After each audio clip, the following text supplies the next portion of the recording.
Hi friends, I am Satish Rawal and today I am going to teach you figures of speech.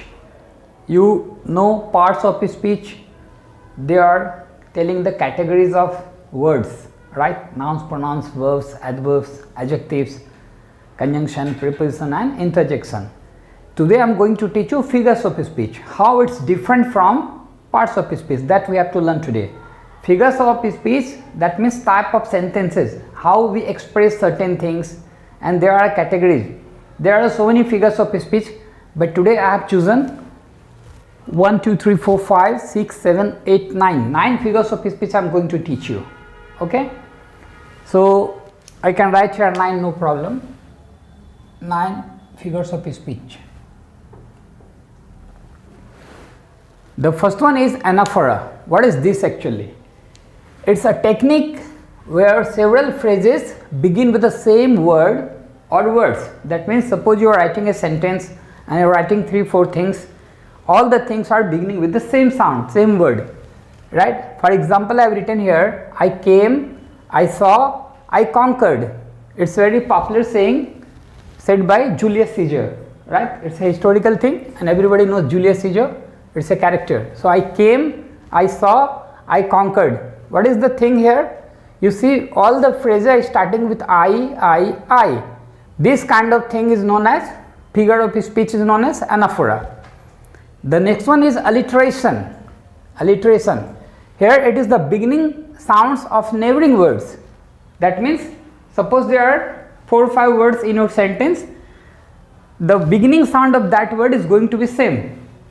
One example I have written, she sells, she sells. She sells, she sells. That is, you see the first sound, second sound and the third sound of the beginning of the word is same. That's called alliteration. Euphemism. What is euphemistic language? Euphemism is we always try to make your language mild, indirect and vague term. It's not going to be that much harsh or hurting or something, or harsh or blunt, right? For example, I have written here, I'll let you go. Suppose you are an employer, you are the boss of a company and you are telling somebody, I'll let you go. But suppose instead of you saying, I'll fire you, it's bit hurting thing, right? Okay. So instead of saying firing you, you are saying, I'll let you go. 2 more examples I am going to give you. Suppose certain people die and we use the word passed away.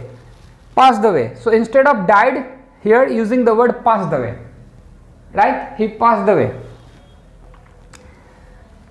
The next example is economical with the truth. If you call someone a liar, it's going to be a bit hurting. Means, my God, how can you call somebody liar, right? Okay, but you are not telling directly, you are telling he is economical with the truth instead of liar. Okay, the next one is hyperbole. Hyperbole is the exaggeration of something for emphasis. Sometimes we exaggerate something. That means when the thing is small, but you are speaking that in a very big way. So for example, I have given here, I have told you to stop 1,000 times, right? And my mama always uses this language. I have told you not to do this 1,000 times.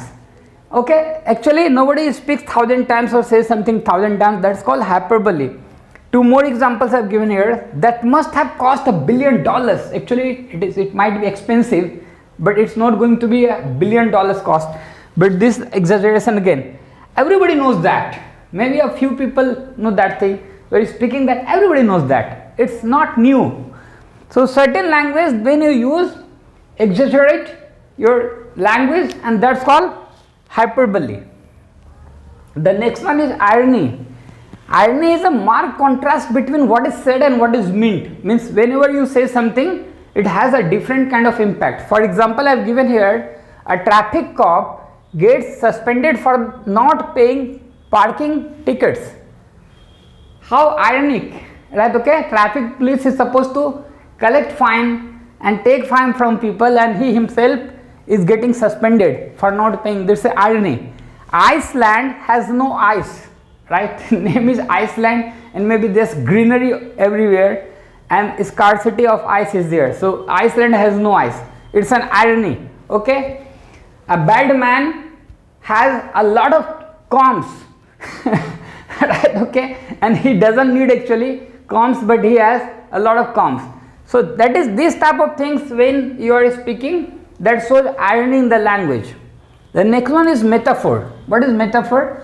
It makes a comparison between two unlike things. Suppose here example is heart of a stone. Okay, heart is not of a stone, but whenever we are using this language, we mean to say that person is so much unkind or rude or no kindness or no generosity or something like that. Then you are saying that he has a heart of stone or something. It's a metaphor language, right? Okay, so is a night owl. Okay, a girl cannot be a night owl, a person cannot be a night owl. Okay, but there the language is a night owl. So certain language we use, and that shows metaphor. Next one is onomatopoeia, right? What is this? It's the term for a word that sounds like what it is describing. Means this is something very interesting. Means when you write some word and a sound matches with the word, like suppose a whoosh, if I say whoosh, or say splat, or say buzz, okay, or click, these words are written like that, and its sound is also that kind of sound. So this is called onomatopoeia. The next one is oxymoron. Oxymoron is two contradictory terms. What is contradictory? Say, if I say my pocket is fully empty, I am using the word fully and I am saying empty. Empty means nothing is there, and I am using the word fully. Fully empty, it's oxymoron, right? Okay, some examples I have given here. Peace, force. Okay, you are talking on one hand peace, and then the other word you are using force. That has force is supposed to have a war, so it cannot be have a peace or something like that. So peace, force. Jumbo shrimp. Shrimp is supposed to be a very small creature, and then say jumbo shrimp. Happily married, it's a bit funny actually. People say happily married. When people are married, they are supposed not to be that much happy. That means they have so many responsibilities in life and they are tied to certain responsibilities, and they are not as free as the singles one. But they are saying happily married. So there is a situation here. It's an oxymoron. It's fully free market. Market cannot be free.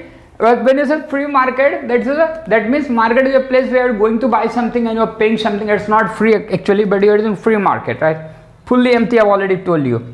Jumbo shrimp, I have told you. That these kind of things is known as oxymoron. The last one I am going to teach you is simile. Simile is actually very easy figure of speech, because what we do actually, it is a comparison between two unlike things, and we use the words like and as. Oh, for example, I'll give you as cool as a cucumber. If I say I'm as cool as a cucumber, right? Okay, cucumber. So that means if I say as cool as a cucumber, that means I'm so cool. As wise as an owl. If somebody is as wise as an owl, or using as blind as a bat. Actually, what happens whenever we use similes? We use similes to describe the things so that people will easily understand that thing. If you say green, now when listeners are not able to judge what kind of green it is, but if you say as green as parrot, now parrot is a bird and it is almost known to all the people, and it's the color green it has or it wears is known to people. So if it's as blue as sky, as cold as ice, as black as coal. So certain similes you are using, and that gives an idea that okay, oh, this is the exactness of that thing, and that's why people are comparing these two unlike things together to give a better sense and better understanding. Thanks for watching this video. Hope you have enjoyed this lesson. Keep learning, keep helping others to learn English, and don't forget to share this video with your friends and family. Please subscribe to my channel, my friends, and if you have already subscribed to my channel, don't forget to press the bell icon. Thank you.